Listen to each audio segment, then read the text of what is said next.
21ویں صدی کے اس شور شرابے کو دیکھیں، یا یہ جو گلوبلائزیشن کی وجہ سے ایک عجیب سی بے چینی ہے ہمارے ارد گرد، اگر میں کہوں کہ اس پوری افراتفری کو، مطلب انسان کے اتنے پیچیدہ خیالات کو صرف 2 سطروں میں، 2 ہم کافیہ سطروں میں سمیٹنا ہو، تو کیا یہ ممکن ہے؟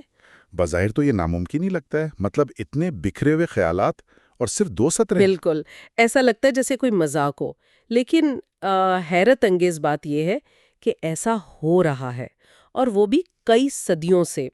تو آج کے اس تفصیلی جائزے میں ہم جس موضوع کی تہیں کھولنے جا رہے ہیں نا، وہ دراصل اسی جادو کا نام ہے جسے دنیا اردو غزل کہتی ہے۔ اردو غزل کا آغاز اور اس کا ارتقاء بہت ہی گہرا اور دلچسپ موضوع ہے۔ ہاں، ہمارے پاس جو آج کے ذرائع ہیں ان میں ایک بہت ہی مختصر سا مگر بہت گہری سوچ والا نوٹ ہے اسی حوالے سے، اور ہمارا مقصد صرف تاریخ دہرانا ہی نہیں ہے کہ بس سن فلاں میں یہ ہوا اور پھر وہ ہوا۔ بالکل نہیں، تاریخ کی کلاس تو ہم لے نہیں رہے۔ نا، بلکہ ہم تو یہ سمجھنے کی کوشش کر رہے ہیں کہ وہ صنف جو کبھی مطلب پرسکون صحنوں یا شاہی درباروں میں گونجتی تھی، وہ آج کے اس ماڈرن انسان کے وجودی کرب کو بیان کرنے کا اتنا طاقتور ذریعہ کیسے بن گئی؟ دیکھیں، اس پورے ارتقائی سفر کی جو سب سے حیران کن بات ہے وہ یہی ہے کہ کیسے ایک انتہائی سخت قسم کا جو خاکہ ہوتا ہے نا، مطلب بحر اور قافیے کی پابندی، وہ اتنے لامحدود خیالات کو اپنے اندر سمو لیتا ہے۔ صحیح۔ جب ہم کسی بھی چیز کے، خاص طور پر کسی فن کے آغاز اور ارتقاء کو دیکھتے ہیں تو دراصل ہم انسانی شعور کو پڑھ رہے ہوتے ہیں۔ ہم یہ دیکھ رہے ہوتے ہیں کہ سوسائٹی کیسے بدلی، انسان کی نفسیات کیسے بدلی۔ یعنی یہ صرف شاعری کا مطالعہ نہیں ہے، یہ ہمارا اپنا مطالعہ ہے۔ 100%۔ اور غزل کے معاملے میں تو یہ اس لیے بھی ضروری ہے کیونکہ کوئی بھی فن اس وقت تک زندہ ہی نہیں رہ سکتا جب تک وہ اس دور کے انسان کی ذہنی ساخت کے ساتھ خود کو مطلب ایڈجسٹ نہ کر لے، ہم آہنگ نہ کر لے۔ تو چلیں اس بات کی تہیں کھولتے ہیں اور شروعات وہیں سے کرتے ہیں جو اس سفر کا پہلا قدم ہے، یعنی آغاز۔ جی، آغاز۔ یہ سمجھنا بہت ضروری ہے نا کہ سفر شروع کہاں سے ہوا۔ اگر ہم غزل کے بالکل ابتدائی دور کو دیکھیں تو ایک خاص قسم کی فضا ملتی ہے ہمیں وہاں۔ ہاں، ایک دھیما پن تھا اس دور میں۔ بالکل، زندگی کی رفتار کافی دھیمی تھی، اور غزل کا جو بنیادی موضوع تھا وہ خالصتاً عشق، محبوب سے بچھڑنے کا دکھ یا وصال کی آرزو، بس یہی سب کچھ تھا۔ اور اس کا لہجہ بھی بڑا سیدھا اور مطلب جذبات سے بھرا ہوا ہوتا تھا۔ ہاں، لیکن یہاں میرے ذہن میں ایک سوال آ رہا ہے۔ غزل کے آغاز کو ہم ایک بیج کی طرح سمجھ سکتے ہیں جو ایک خاص زمین اور موسم میں بویا گیا؟ تو اگر اس کی بنیاد صرف اسی ایک روایتی جذبے پر رکھی گئی تھی تو کیا ہم یہ نہیں کہہ سکتے کہ اس کا آغاز ذرا محدود سا تھا؟ محدود کس سینس میں؟ مطلب کیا وہ تھوڑا سطحی یا بس ایک ہی جذباتی دائرے میں قید نہیں تھا؟ کیا اس ابتدائی شکل میں وہ گہرائی تھی جو آج کے انسان کو چاہیے؟ اچھا، یہ ایک بہت اہم پوائنٹ اٹھایا آپ نے۔ یہاں نا ہمیں سادگی اور محدودیت کے فرق کو سمجھنا ہوگا۔ بتائیے۔ جو ابتدائی غزل تھی وہ سطحی بالکل نہیں تھی، بلکہ وہ اپنے جذبے میں انتہائی مرتکز تھی، مطلب بہت زیادہ فوکسڈ تھی۔ اچھا، فوکسڈ تھی۔ ہاں نا، دیکھیں، اس دور کے انسان کے پاس آج جیسی معلومات کی بھرمار تو نہیں تھی نا، اسکرینز نہیں تھی، سوشل میڈیا نہیں تھا۔ اس کی خوشی یا اس کا سب سے بڑا المیہ اس کے براہ راست انسانی رشتے اور اس کے اندر کی کیفیات ہی تھیں۔ صحیح بات ہے، ان کی دنیا انہی رشتوں کے گرد گھومتی تھی۔ بالکل۔ تو غزل کا جو یہ 2 مصروں کا ڈھانچہ ہے جسے ہم شعر کہتے ہیں، اس نے انسان کو یہ سہولت دی کہ وہ اپنا سب سے طاقتور جذبہ بغیر کسی فالتو تفصیل کے بیان کر سکے، اور یہ محدودیت کوئی کمزوری نہیں بلکہ اس کی سب سے بڑی طاقت تھی۔ واہ، یعنی جب جذبہ ایک ہی جگہ پر فوکسڈ ہو تو اس کا اثر زیادہ ہوتا ہے۔ بالکل، وہ تیر کی طرح سیدھا دل پر لگتا ہے۔ وہ جو ابتدائی حالت تھی نا، وہ خالص انسانی جذبات کی ایک تجربہ گاہ تھی جس نے غزل کو اتنی مضبوط بنیاد دے دی۔ تو اس کا مطلب ہے کہ جو 2 سطروں کی پابندی تھی اس نے جذبے کو پھیلنے اور ضائع ہونے سے روکا، اسے ایک انرجی دی، ایک شدت دی۔ ہاں، بالکل یہی بات ہے۔ لیکن پھر ہم آتے ہیں اپنے نوٹ کے دوسرے حصے کی طرف۔ آغاز کے بعد اب بات کرتے ہیں ارتقاء کی۔ جی، ارتقا جو ایک مسلسل سفر ہے۔ ہاں، کیونکہ دنیا تو رکی نہیں رہی نا، وہ بدلتی گئی۔ پھر ہم نے دیکھا کہ صنعتی انقلاب آ گیا، شہر بسنا شروع ہو گئے، اور انسان کی جو سادہ سی زندگی تھی اس میں پیچیدگی آنا شروع ہو گئیں۔ اور وہ دھیماپن ختم ہو گیا۔ بالکل ختم ہو گیا۔ اب یہاں آ کر میں تھوڑی سی الجھ رہی ہوں۔ وہ کیسے؟ دیکھیں، ہم کہتے ہیں کہ غزل خالص جذبات کی زبان ہے، دل کا معاملہ ہے، لیکن جب ہم آج کی جدید غزل کو دیکھتے ہیں تو وہ تو مطلب پوری کی پوری فلسفے، عالمی سیاست، معاشی مسائل اور وجودی کرب میں ڈوبی ہوئی ہے۔ صحیح کہہ رہی ہیں آپ۔ تو اس سب کا مطلب کیا ہے؟ میرا سوال یہ ہے کہ کیا ارتقاء کا مطلب ہمیشہ بہتری ہوتا ہے؟ کیا اس حد سے زیادہ دانشورانہ انداز اور پیچیدگی نے غزل کی اصل روح کو مار نہیں دی؟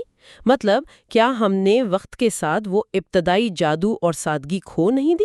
یہ بہت ہی بنیادی اور تنقیدی سوال ہے کہ کیا ارتقاء کا مطلب روح کا مر جانا ہے؟ لیکن اگر ہم اس بات کو وسیع تر پرسپیکٹو میں دیکھیں نا، اور ارتقاء کے پروسیس کو سمجھیں، تو ارتقاء کا مطلب تباہی یا تنزلی نہیں ہوتا۔ اس کا مطلب ہے بقا کے لیے کی جانے والی مطابقت۔ مطابقت یعنی ایڈیپٹیشن؟ ہاں، ایڈیپٹیشن۔ غزل کی روح مری نہیں ہے، بلکہ اس نے نئے دور کی جو تیز رفتاری اور الجھنیں ہیں نا، ان کو اپنے اندر جذب کرنے کا ہنر سیکھ لیا ہے۔ اچھا، یعنی اس نے خود کو نئے حالات کے حساب سے ڈھال لیا ہے۔ بالکل۔ ذرا سوچئے، اگر غزل صرف گل و بلبل اور اسی پرانے عشق مشوقی تک ہی محدود رہتی تو کیا وہ آج کے اس انسان کی بات کر پاتی جو صبح سے شام تک ماشی چکی میں پس رہا ہے؟ بالکل نہیں کر پاتی۔ وہ انسان جو اس گلوبلائزیشن کے شور میں اپنی پہچان، اپنی آئیڈینٹی کھو رہا ہے۔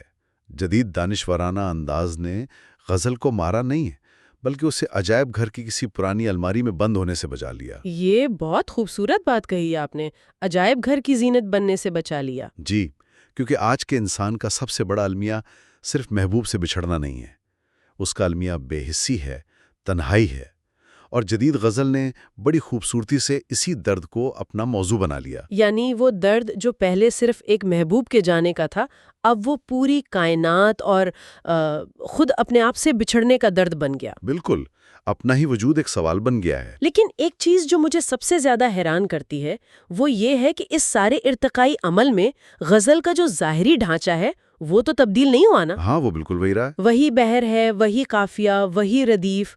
تو ان جدید شعراء نے اتنے بڑے پرآشوب اور بکھرے ہوئے فلسفیانہ خیالات کو اسی پرانے سخت سانچے میں کیسے فٹ کر دیا؟ یہی تو غزل کے ارتقاء کا سب سے دلچسپ اور کمال کا میکانزم ہے۔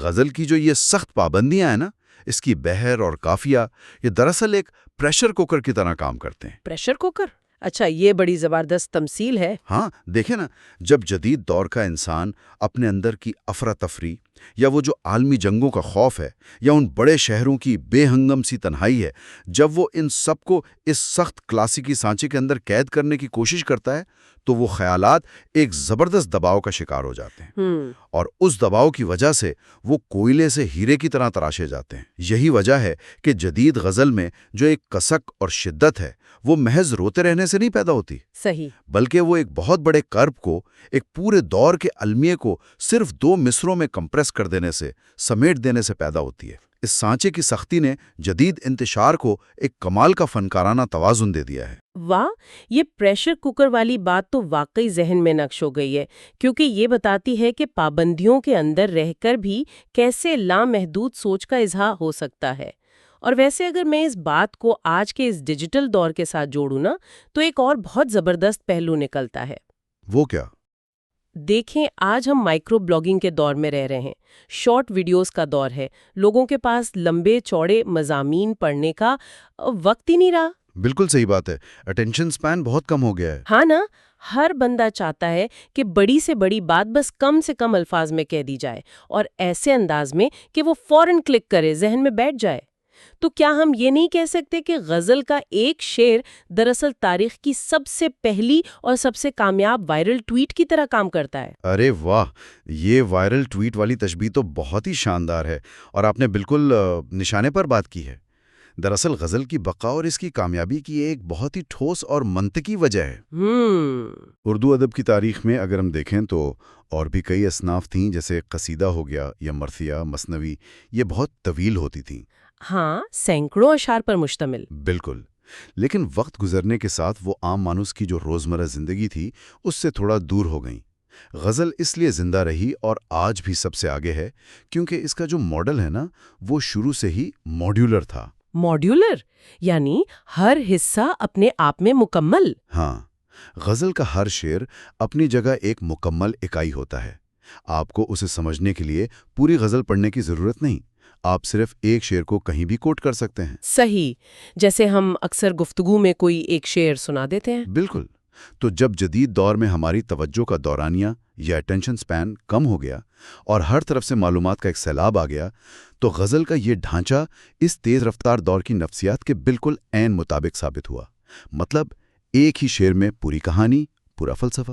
کمال ہے، اور یہی بات ہمیں ایک بڑے دلچسپ تقابلی جائزے کی طرف لے آتی ہے، جو ہمارے آج کے اس تفصیلی جائزے کا میرا خیال ہے سب سے اہم حصہ بھی ہے۔ جی، موازنہ۔ ہاں، غزل کے آغاز اور آج کی غزل کا ایک آمنے سامنے موازنہ۔ ہم اس موازنے کو ذرا دلچسپ بنانے کے لیے ایک منظر کشی کرتے ہیں۔ فرض کریں کہ ایک کیفے ہے۔ اچھا، ایک خاموش اور پرسکون سا کیفے۔ ہاں، اور اس کیفے میں دو شخصیات داخل ہوتی ہیں۔ ایک طرف تو غزل کی بالکل وہ ابتدائی حالت ہے، اپنے اسی خالص، سادہ اور کلاسیکی روپ میں، اور دوسری طرف آج کے دور کی غزل ہے، جس نے یہ جدیدیت اور 21ویں صدی کے وجودی کرب کا لبادہ اوڑھا ہوا ہے۔ بڑا زبردست منظر ہے۔ اب اگر یہ دونوں اس کیفے میں ایک میز پر آمنے سامنے بیٹھ جائیں تو ذرا سوچیں ان کی گفتگو کیسی ہوگی۔ ظاہری طور پر تو ان کی زبان اور الفاظ میں زمین آسمان کا فرق ہوگا، ہے نا؟ بالکل، ظاہری سطح پر تو یہ فرق بہت ہی واضح ہوگا۔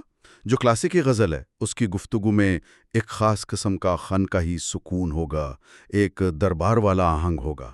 ہاں، وہ پرانی تہذیب والی شائستگی۔ بالکل، اس کے الفاظ میں وہ استعاراتی نرمی ہوگی، جیسے گلشن، بلبل، شمع اور پروانہ۔ اور جو جدید غزل ہے، دوسری طرف جدید غزل کی زبان مکمل طور پر مختلف ہوگی۔